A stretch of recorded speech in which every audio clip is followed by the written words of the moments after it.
Hello guys, welcome to 5th generation Hobby Shop and welcome to another testing, another vlog.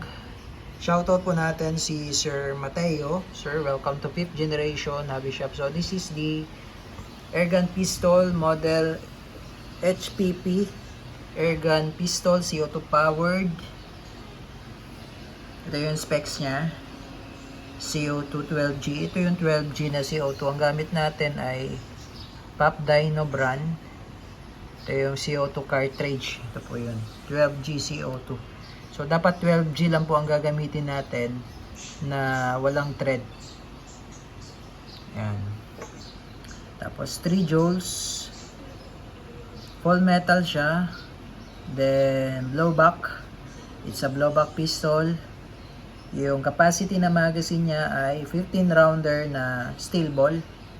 Ang bala niya ay ito, steel ball 4.5mm or 177. So ito yun. Ito po yung kanyang bala. Bonitas po yan. Meron tayo ditong magnet. Ayan. 4.5mm po ang diameter ng bala or yung bolitas. Maliliit na bolitas po yan. Ayan. Steel ball. Ayan, ito po yung model niya. Original design po yan ng Umarex. Ayan, HPP. Ibig sabihin po na HPP, high powered pistol. Ayan, semi-automatic. Isa na natin. Ayan, meron siyang owner's manual. Ayan, airgun pistol, caliber 4.5mm. Steel ball. Ito naman po yung maintenance manual. Ito yung unit.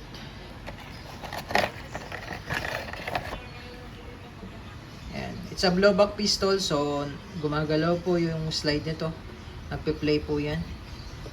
Tingnan pa natin yung specs niya sa likod. Ito yung specs niya. Ayan. Steel ball, 15 rounder, up to 130 meters per second. Yung sight niya, naka-fix po, front and rear, tapos double action lang po yan. Meron siyang manual safety, naka-smooth bore barrel. Ayan. So, yan yung specs ng unit. So, ito po yung itsura ng unit, sir. Serial number, tapos meron siyang rail for flashlight. Andito po yung kanyang safety. Ayan. So, yung fire yan. Once na nakikita nyo po yung red na indicator, fire po yan. Yan naman po yung safe. Yan. Pero nakakasa siya, no? Kahit nakasave. Yan. Pero hindi mo siya mapa-fire. Yan. Hindi mo siya makakalapit. Yan. Ito naman po yung kanyang magazine. Ito yung 15 rounder magazine. Yan. Tapos blowback siya, so nakakasa. Ayan. Dito naman po yung slot para sa CO2. So tatanggalin nyo lang yung part na to para sa beaver tail. Ayan. So dito yung CO2, lagay ng CO2. Ayan. Ito mag-release. So full metal siya.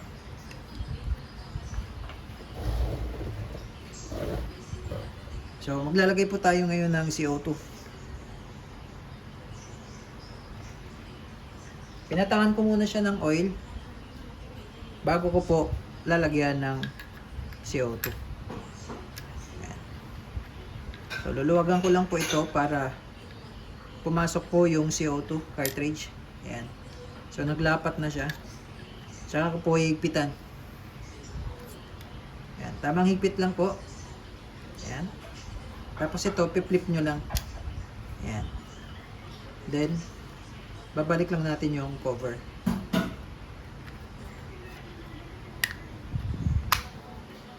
So, pwede nyo pong iabang yung CO2. Huwag nyo muna siyang higpitan. Pwede nyo siyang iabang para pagka gagamitin nyo, pihit nyo lang dito. Ito yung magazine. Bali, meron siyang stopper dito sa dulo. Sagad nyo lang po dyan. Dito po kayo maglo-load ng bala.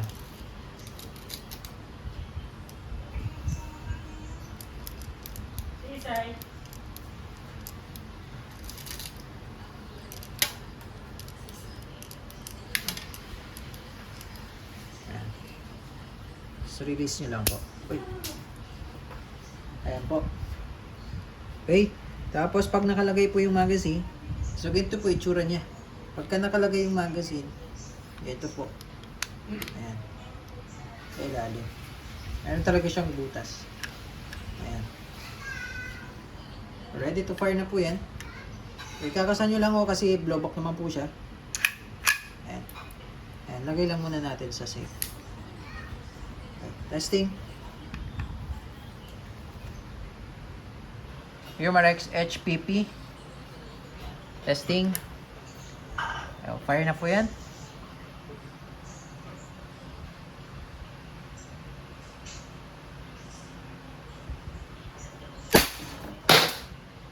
So, yung blowback niya malakas.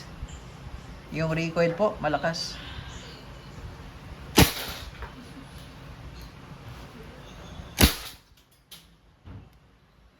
Mapi-feel nyo po yung palag.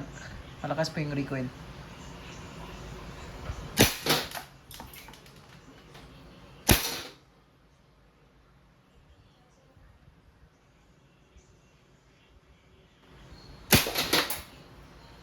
Yan. So, ubusin lang natin yung bala. Yung sight naman niya maganda oh. Meron siyang white dot sa front. Tapos sa rear, ganyan lang. Naka-fix po yan. Fix front and rear. Yan. So, pag wala na siyang bala, yan, maglalak na siya. So, bali, release nyo lang yung magazine muna. Tapos, pagka-release po ng magazine, para bumalik yung slide sa original position niya, ganun lang. Yan.